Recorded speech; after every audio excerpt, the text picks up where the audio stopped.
All right. On today's episode, we interviewed Walker Deibel, author of the book Buy Then Build, and sold over 100,000 copies, top seller of Wall Street Journal and USA Today, and, all around a very kind of funny guy. So, Casey, what are some of your big takeaways?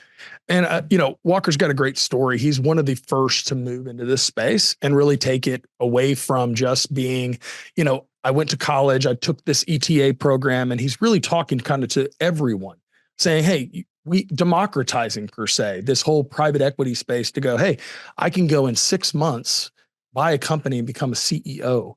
And how do I do it? No, I totally agree. And I think on this episode, we really talk through kind of how did that come about, right? And how do you start to, I like the word you said, democratizing the information, right? For a long time, people didn't really think about buying a business, right? And the opportunity that unlocks. And so with this episode, Walker kind of goes through some of that thought process. And he also talks about his acquisitions lab, right? And how some of those students really, what are they doing to find success and what are they not doing that find success, right? I mean, what works. And so if you're a potential buyer, definitely an episode to listen into. Yeah. And you and I both grew up in that world where we thought we had to start a company from zero revenue, grow it, scale it, and exit, right? And then you come across the way Walker's thinking is like, well, hold on. If I could buy $1 million in revenue or 2 million or 8 million or 10 million, man, I can get there much quicker. Absolutely. I mean, it's starting a business is hard to say the least, and that's why we're doing this show. So definitely tune in, check out some of the information that Walker's learned from him and his students. All right. On today's episode, we have Walker Deibel. First time doing an in-person interview. Walker is the author of the famous book, Buy Then Build, which has sold over 100,000 copies, Wall Street Journal and USA Today bestseller. And, also the founder of Acquisitions Lab and a wealth of information. Walker, welcome to the show. Feras, Casey, thanks so much for having me. It's thrilled to be here. Glad to have you here in nice sunny Houston. Great to have you. Me too. Yeah. Yeah. So Walker, we've obviously known about your book. We've known about you for a while. I've gotten to know you over the past 6 months to a year. So maybe tell the listeners, right? What should they know about you? Well, I think that, ultimately, Feras, it's one of these things where, the reason I wrote Buy Then Build is because, I really was a startup entrepreneur or trying to be one, right? And, I lived out in the Bay Area. I got my MBA and sort of studied entrepreneurship. And, I've been in through a couple, startup accelerators a couple of times.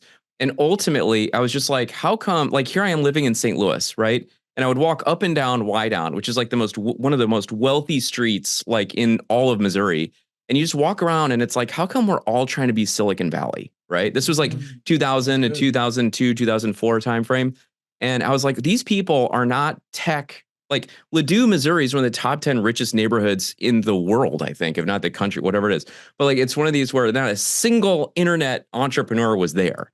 And these people, like, they own like 6 subways or like a light fixture company or like, like a belt company or just like, can I cuss on your podcast? Just some kind of bullshit, that was like, and I was like, okay, well, I keep trying to start these companies out of thin air and like create markets, right? And it's like, why don't I just focus on cash flow? And that's when it clicked. And I was like, I bet you I could buy small businesses just like real estate and like go to the bank and get loans because you've got these going concerns and they're exiting. So you're actually buying them on historical valuations rather than speculative future valuations.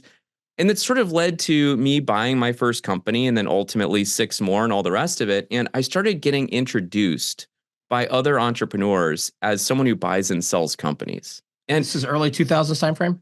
Well, I'm fast forwarding a little bit to like past 2010. But the thing is like, it just, I had the idea for the book the whole time, but like what really ended up sparking it was the frustration that as dope as that sounds to be like Walker buys and sells companies, they didn't understand that I was an entrepreneur just like them. I was just doing it differently. And I sort of thought to myself, if entrepreneurs understood that there's a different way to do it, you're in real estate. It'd be like if every single real estate investment was ground up and like not a value add, exactly. For example. It's terrible. You can't just do that. Like there's all these different classes. So that was the thing ultimately that led me to write Buy Then Build and sort of start to build this concept of the acquisition entrepreneur. So when I ran across your book, it was a really big eye opener for me because I had done 3 startups, Yeah. And I felt the frustration, right? Yeah. I'm in my 40s. I didn't have the big exit. I'm not the big tech guy. And I came across your stuff and I'm like, man, this is fantastic. I can do this. I'm really good at making other people's ideas better. Awesome. Right? But getting to that first $1 million in revenue to get Yes. that, it's a 5-year slug for some people. right? Yes. So then you think about, okay, what if I buy somebody's revenue? Yeah. That's already over that number. It should be easy. So Is it? just to jump in, yeah. So thank you. So the first company I bought was 8 million in revenue, right? Which even as someone who has an MBA, 8 million is like still not even worth your time, right? It's like it's so small. And it's one of these things where I was trying to go as big as I could, right? And ultimately, I got into EO and I started reading Vern Hardish, and I learned that 96% of companies in the United States never exceed $1 million in annual revenue. So if you buy a company that's just doing $1 million in annual revenue, it's one of the largest 4% of companies in the country. Okay. So it's like, it's a really, really low bar. And of course, especially with like the updates in the SBA in like 2016, they were giving out loans of up to 90% of the total transaction price, which meant that you could actually buy one of the biggest 4% of companies in the country for like about the approximate down payment of a house. And that's when I was like, holy shit. And like, I started realizing the impact of what, and what which a lot of people that understand real estate don't realize it's actually the same idea, right? Outside of the ground up example, you're buying an existing business. It happens to be a apartment, a retail center, whatever it is, right? And then you're growing it and improving it. I think the difference with the business side though, right? Not only do you have good debt similar to real estate, Yep. you also are able to basically do the operational upsides, at a magnitude level different than what you can get into businesses. And so I think it makes it obviously really sweet. And so I've always been a big fan of the name, and I've always thought like, man, that's catchy. Buy it and then build it up. And that's the whole thesis. So at one point you had an online program. It was like your entry level kind of buy. Yep. You can go through the program online. You had the videos and all that good stuff. 6 months to CEO. That's it. Is that it? 6 Yeah. months to CEO. So I got that program. Yeah. And dude, game changer. Like it just changed the ideas and the thoughts. And so why don't you talk to us about that? Like the lab, like what does that mean? What is a lab? The laboratory. Yeah. First, let me side note real quick, because 6 months to CEO is one of those names where we ended up sunsetting that product, and it sort of emerged into the Buy Then Build Masterclass. But I loved that title because what happened was the second time I was out looking for a business, and I tell this all the time to members of our community. It's like when you're 20, you're like, I'm going to marry Margot Robbie, and there's not really a number two. You know what I mean? It's just like, I'm going for like, top of the top. Yeah. And so the woman who I ended up marrying, she wanted to marry George Clooney or whoever it was. But the thing was, once I figured out that Margot Robbie was invisible to me, I knew that if I hung out next to her, she would see the opportunity, and I was okay. So the point is I got her to lower the bar, right? Right. And so the thing is a broker said to me once, I was like looking for that Margot Robbie business, right? I'm like, I'm trying to de-risk this thing as much as possible. And I'm looking for, and he didn't say it to me. He was basically saying like, Walker, the magic isn't in the de-risking, right? It's like taking that leap of faith and being that entrepreneur and like taking this like malleable thing that's moving through time and just jumping in and leading it, right? This is the game. You're in it or you're not, right? So what he said to me was, Walker, you can buy a company in 6 months if that's your goal. And it changed everything for me. Like it was like, oh my God. And once you start working backwards from that, it's like, okay, I'm just looking for an opportunity. I'm not looking for, the perfect business. I'm just looking for what's something that I can get into and start working, right? Should I go into the lab? Or let me stop. I think that holds same true in real estate, right? Some people are out there, and we see this at our meetup. For years, the same person comes looking for the perfect deal. And I've never bought a deal that was perfect, right? There's deals that have operational upside that we could clearly identify. And then we did things to mitigate the downside risk. And you hop in and you trust in yourself to work and solve the challenges as they arise, right? Every business has its own challenges and ups and downs and highs and lows. And so keep going, Walker.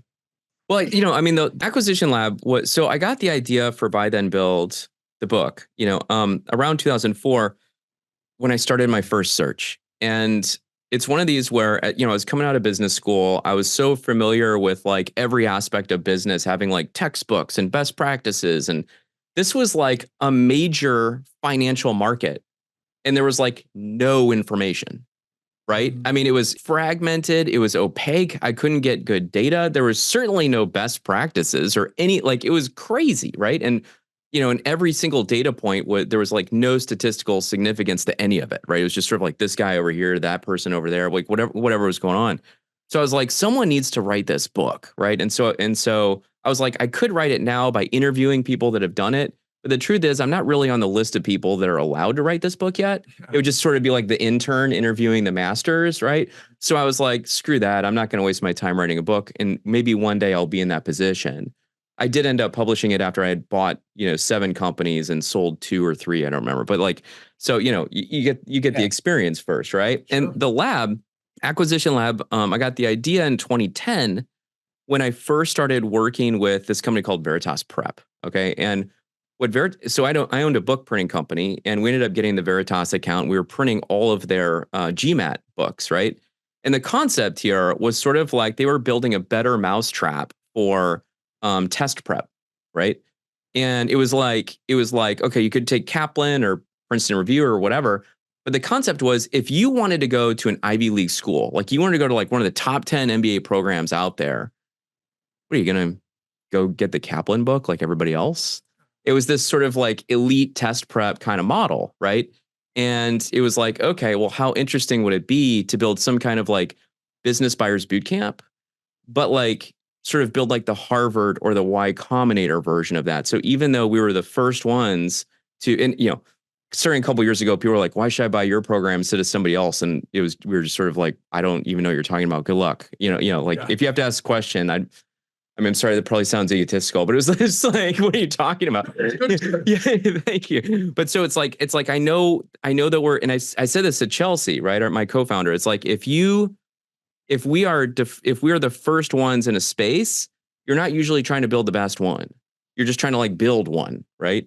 We came in and tried to build the best one from the beginning, right? And so I think the little thing that makes us different when we started and today is that about 70% of people who apply to the lab are not extended an offer to enroll. Okay. And that might sound like we're just being total assholes or just something. Repeat that. 70% get rejected, right? Are not extended an offer. Not extended an offer. About 25 or 30% of applications are extended an offer to enroll. Our strategy call is a true strategy call. It's not like a lightly veiled sales call. And so the thing is we turn away revenue at a rapid rate, right? We turn away revenue faster than we accept it, which is a backwards way of thinking. But the thing is that like I've never been part of a better community, and that's not what I was trying to build at the beginning. It's just now I'm sort of taken aback and I'm completely in awe of the community that we've built. There's about 200 million in member acquisitions over the last 24 months that have closed.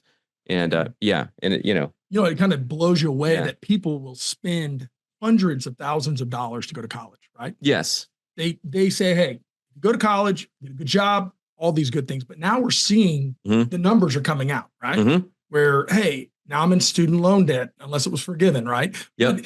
All of those challenges. And then to know that there is a system that I can get into, I can spend relatively, what would it cost for somebody to join the lab? It's $8,500 for lifetime access. Our goal is to get you to your deal. I don't care how long it takes. That's not just the first semester? You mean the first month when we, when you already feel like we actually probably spend close to that on every student in the first month. No kidding. So question, who are the kinds of people that actually come through and get accepted? Like, give me a little bit of context on them. Are they college educated? Are they not? Are they military people? Are they not? Are they experienced, or are they just fresh off the college, or what? I mean, look, I don't like the risk in saying this answer to you is that someone is listening to this and they're a great candidate and they can do it, right? And what we're really looking for is this person able to actually execute, right? So one of the things we're looking for is, do you have some money? Okay, like buying a business, there's a lot of headlines out there right now, and it's just like, hey, buy a business without any money. Like use seller financing to like whatever. And like the thing is like the analogy is like if you're in Miami and you're asking me, can you get me to LA? And I say, and like I'm like, sure. Do you have enough money for a plane ticket? And they're like, yeah. I'm like, great. You're a great candidate. Come on in, right? But like, if they're like, no, I don't have that money. And I'm like, cool, you have a car? And they're like, no, I don't have a car. I'm like, cool, do you have shoes? And they're like, no, I don't have shoes. I'm like, okay, cool. You can you can still get there. Yep. You can still do it, but that's not my business, right? My business is let's get shit done. Like let's get people that are competent to move through. What I find is, look, we have a lot of student members. We have a lot of members that, got their MBA 10 or 20 years ago, right? And they're extremely competent in what they do. They know, they're middle-aged like you, Casey. And like we're the same age, just so but I know I look much younger than just kidding. But it's one of these where it's that profile of person that, it's not like the search funder coming in who's like a freshly minted MBA, although we have them, right? It's not that person who like just found out. It's usually someone who has even started on their search and then they start to realize, like, here's the thing. When you first learn about a subject, guess what happens first? You're like the most confident person in the room. You're so confident. Like you talk really loud about it. You're like in love with the idea. Like, you say all kinds of things about like how easy this is going to be. And then you start working at it. And once you start working at it, you're like, oh shit, this whole thing there's a lot going on here. And you start to realize you're not the master you thought you were, right? Those are the people that do really well in the lab, right? Because those are the people that are like, okay, I've actually started doing this and now I realize what I need. And so we anchored in world-class education, all the tools and resources that you need, and that we've got about 14 advisors on staff, the Slack channel and all the rest of it, and of course the vetted community. So it's to me, it gets you out of your living room, out of your bedroom, trying to make one of the most important financial decisions of your life, and gets you in a room of competent people with similar language and the same tools. We had a guy named Bill Snow on one of our other podcasts. He's an investment banker, and he talked about, the 3 stages of buying. Yeah. Right. It was, it's the idea of being able to, one, get the financing. Right. Yes. He said, knowing the financing, that's the easy part. Yep. Right. It is. Negotiating the deal. Yep. Is the fun part. Yep. Right. Yep. But searching. When you're the buyer, when you're the seller, man, it's stressful. I'm just saying, we both know. Very true. Yeah. And then the third one was searching. And he was like, it's the most painful process you're ever going to go through. It's so painful. And it's long and you feel unemployed, You are unemployed. You are unemployed. There was no word. Searcher didn't exist in 2004. Searcher's a nice way to say someone unemployed looking for a job. Exactly. Like when someone's, I'm a searcher. But I would imagine that my mother, who became my mother-in-law, was just like, what do you do? Like, and I'm just like, I'm looking for a business to buy, and it was like, you must be rich. And I'm like, no, I barely have 2 pennies to rub together, but I'm going to get it done. Yeah, exactly.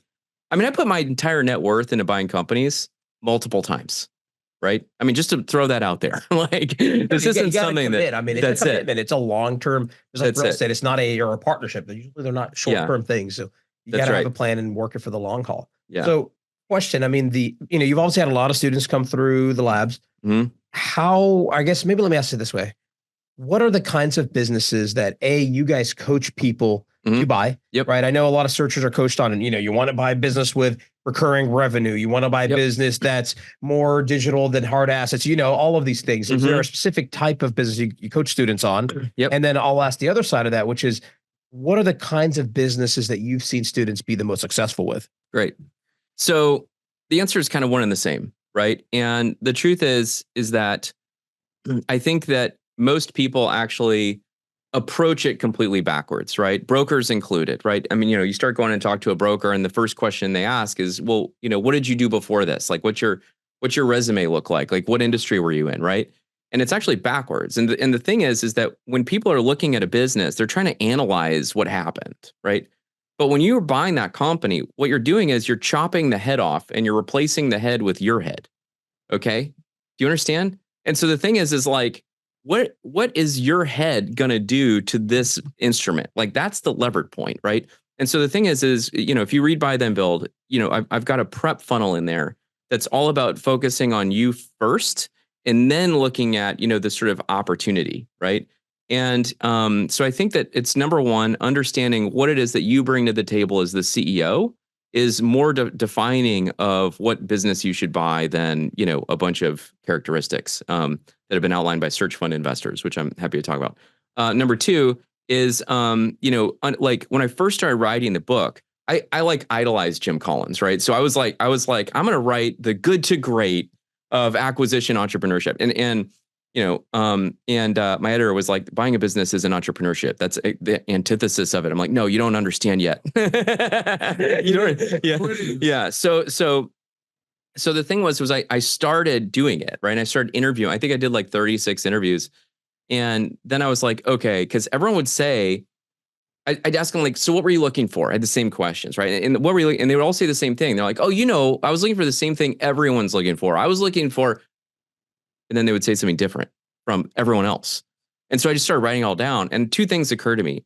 Number one, Jim Collins has like 24 PhDs on staff all the time. So like the amount of volume, right, of empirical evidence that he's able to push through is not capable of one man alone. He's really that good, right? But secondly, this industry couldn't have that style of a book because there is no data out there, not like that, right? And so what I realized is that what it needs is not best practices. What it needs is frameworks so that people can understand what the hell they're looking at.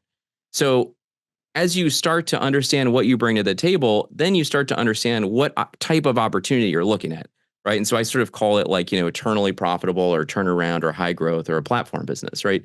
And I use platform not in the way that private equity does. I use it as the ideal business that you can maximize with your own skill sets, right? And the things that you want to do with your time. Like I used to race bicycles, like road bikes. And it's one of these where all I want to do is hang out in the bike shop. But the truth is if I had bought a bike shop, all you're doing is working in a bike shop on nights and weekends when you just want to be riding, right? Yeah. You don't want to ride ever again. Right? So that was my first business. We bought a bar. We started a bar. Yeah. In Austin, right out of college. And I was like, I love to drink and I love to have fun. Yeah. So why not be in the bar business? They make so much money. Terrible idea. Yeah. That's not where you want to be. That's right? Awesome. Yeah. That's awesome. But for example, I was sitting at a my kids, play soccer or whatever, and we went to this indoor place, right? And it's a outside of St. Louis, and it's like a pole barn. Okay. And they've got the indoor soccer things and they've got like an adult league. I saw like the big banners for it and whatever. And I was just sitting on one of the chairs, and then over on the side, they've got a little food court where you can buy like, cheap food for you can buy a hot dog for $4 or $5 or whatever it is. And then they have an enclosed bar, and it's like beer, drink, full bar, drinks, like different bar menu. Is that true on the bar menu? I'm not sure. But anyway, the point is I was like, this is a pole barn and they're selling like draft beers to parents. And I was like, this thing is awesome, right? And I ended up meeting the owner, and I was like, I want to buy this company. And he said, you can buy it in February. That's what he said to me. And I was like, okay, great. And I was like, it's brilliant. It's a pole barn selling beer. And he was like, it's a cash machine. I'm like, great. So the thing is like, well, I got to ask, why do you want to sell it in February? Probably because everyone goes back outside, or all the revenue's done for the year. I don't know what. Seasonal, right? You don't want to. Yeah, exactly. Right. But it was just one of those where I was like, this is literally like two really cheap things. That's just like a cash machine, right? So that would be an eternally profitable style business. But without those frameworks, you don't understand what you're looking at. That's not a business that I'm going to go in and, do a roll up across the country and, buy 100 of these things. I mean, actually, now I'm saying out loud, that's probably a pretty good idea, but yeah. Well, but you didn't really answer my question. Yes. Right. Yeah. So what have you seen being the most successful, right? From students that have done, been there, done that, right? Is it that you've seen, hey, the guys that go into hard manufacturing have done well, or the guys that go into software consulting have worked out well? I mean, what is it that your students came back and said, man, I'm glad I did the class, and I'm glad I bought this business? Yeah. Well, I mean, there's stories where, people have bought a company for $400,000 and the most recent valuation is $24 million. Like that stuff happens, right? And usually that has to do with things a bit outside of your control, right? Right, tailwinds, et cetera. We're having the right product and the wrong channel, and there's some of those opportunities out there.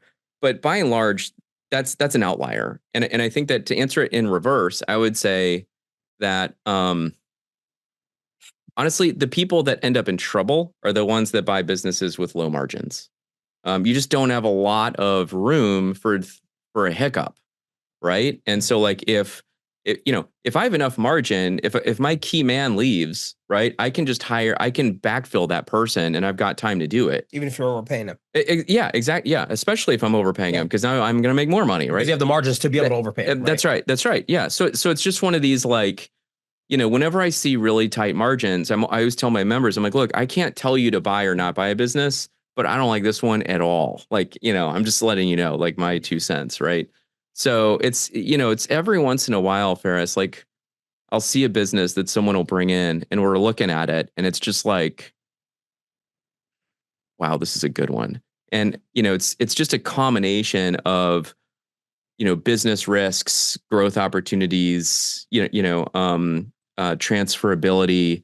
Every once in a while, like, you get a good deal because, like, the documentation is terrible. That's actually the big key. Like, if there's a business with a transferability issue, like it's dependent on the seller and the books are a total mess, most business buyers are fair weather buyers and they will just pass up on it. They'll just pass on it. And the people that spend the time, especially the ones that get the seller to invest time in them, right, and just build rapport and start to get in and really understand the business, those are the ones that can kind of see past the market. And those are the ones that can actually extract the diamonds, right? You've got to be able to put in the time on things that look like I'm gonna spend time on this path, and I'm not sure if it's gonna pan out. I mean, if you're fair weather, you're gonna get a fair weather deal. That's right, right? And so if you're looking for the diamonds, you can get a diamond. Yeah, but I would imagine that you're going to be dealing with accounting issues on a lot of these small businesses, right? No, they're going to be totally. I'm kidding. I'm sorry. So I mean, that it's not going to be perfect, right? And so that's why we do a quality of earnings, or you do one of the reviews, and so yeah, I can imagine that's a big part of it. But let me ask you this: is it the business or is it the person? I think the risk is in the entrepreneur. That's what I think. I'll extrapolate on that. I think that if you put businesses, look, a lot of these search fund investors, like traditional search fund, okay, we can unpack that if you want to, but like they sort of have that. So let me say it this way: the Alliance of M&A Advisors brought me in to run a talk on, what the hell is a searcher? What is a search fund? Like, all these M&A advisors, this was like 3 years ago. They were like, I don't know what this is. And before I went out to talk, I was talking to a bunch of them and they were like, yeah, these like searchers come in with these requirements and they show me their list and they're like, I'm just laughing to myself. Like if that business ever existed that hit all these check marks, like they would never see it because like they're going to buy, I mean, anyone's going to buy it. Like it's like recurring revenue, margins of 100%, it's got to be in a fragmented industry with, and they've got just all of these sort of check marks that make the ideal business. Right. And that sheet is not wrong. Right. But the thing is like, Feras, if I say to you, hey, I have a 6 unit in Houston with, 2 studios, 2 1-bedrooms, and 2 2-bedrooms, and it's in this zip code, you're going to know exactly what the price of that building is. Okay. Like it's just, you already know what it is. And I don't have to tell you anything else. With a business, the analogy here is like you walk in and like there's no kitchen anywhere. And you're like, oh, well, my assumption was there was a kitchen. And then like one of them has a bathroom and the other one has like 6 bathrooms. And you're just like, I don't, like, because there's every business is built differently because it's really a bunch of intangible shit that's like glued together by the entrepreneur that's sort of like running through time, right? Mm-hmm. And like a lot of things are just kind of, there's a lot of relationships, there's a lot of internal relationships, there's a lot of processes, there's a lot of like, well, how do you know how to do that? Well, it's Susie knows how to do that or whatever. And you're like, who's Susie? You're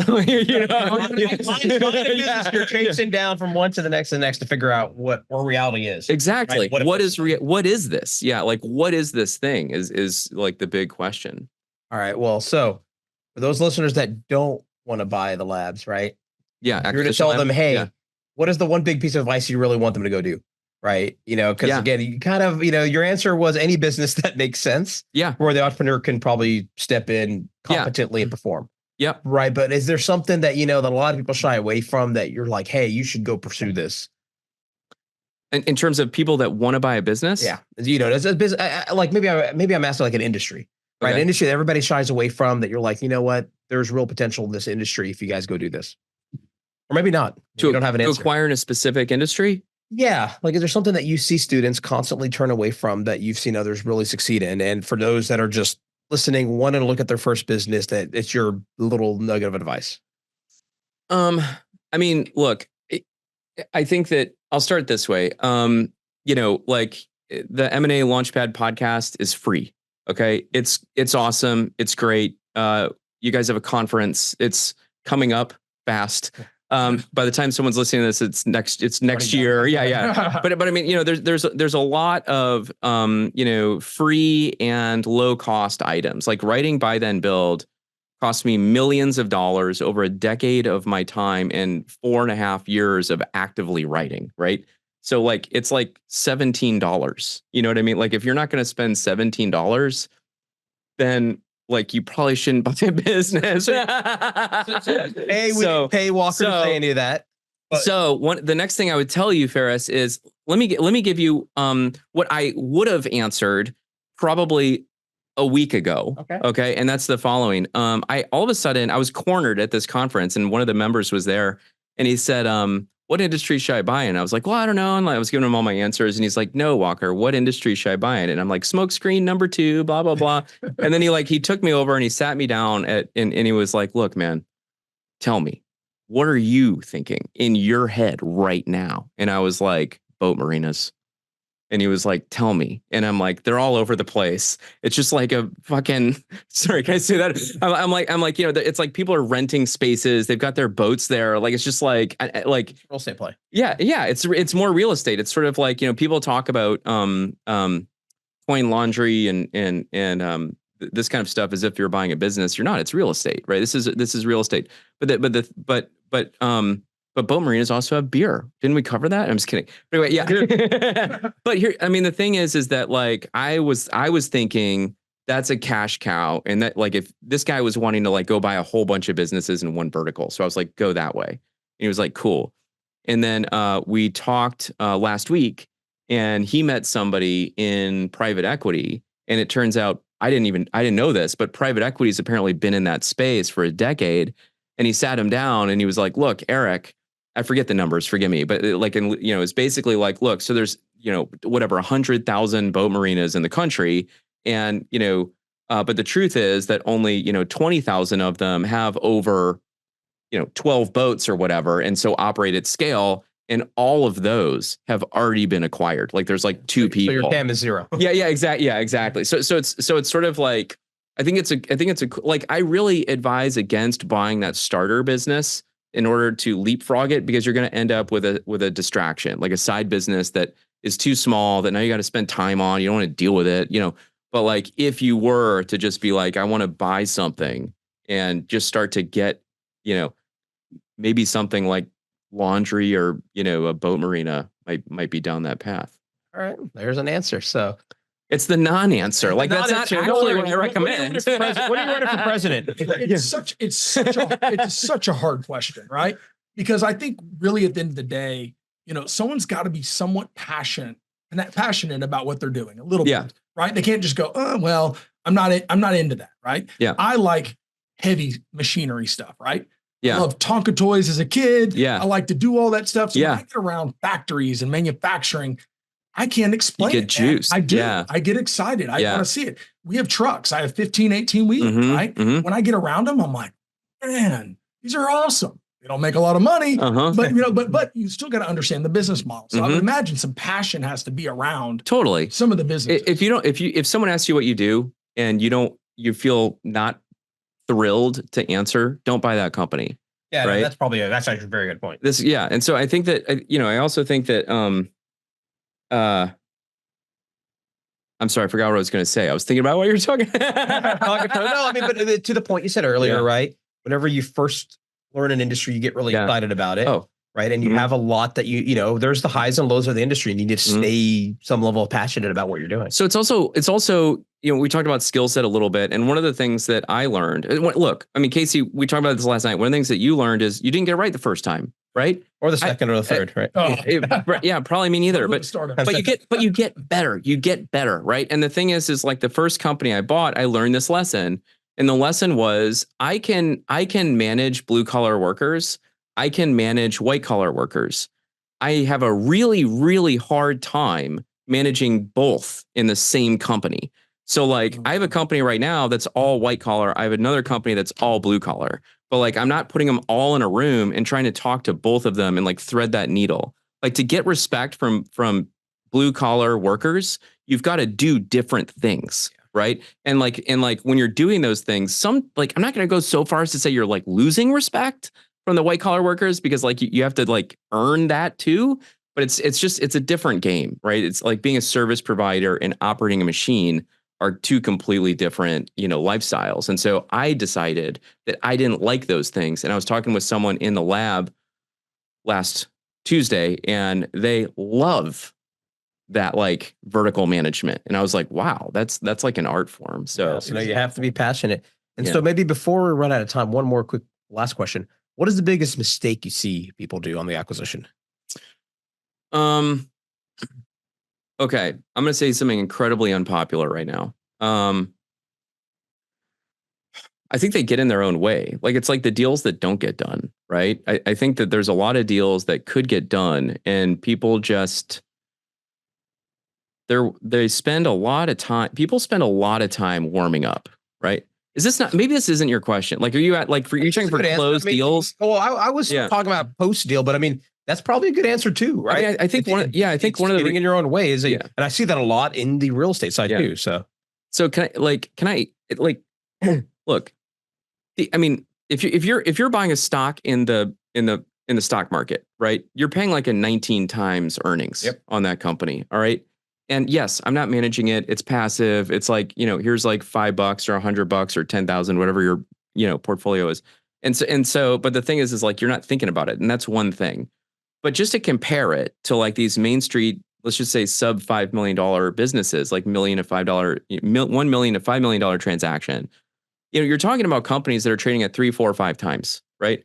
And, people, they like a lot of first time buyers they want to apply real estate axioms to business buying. And they're like, I make money on the buy.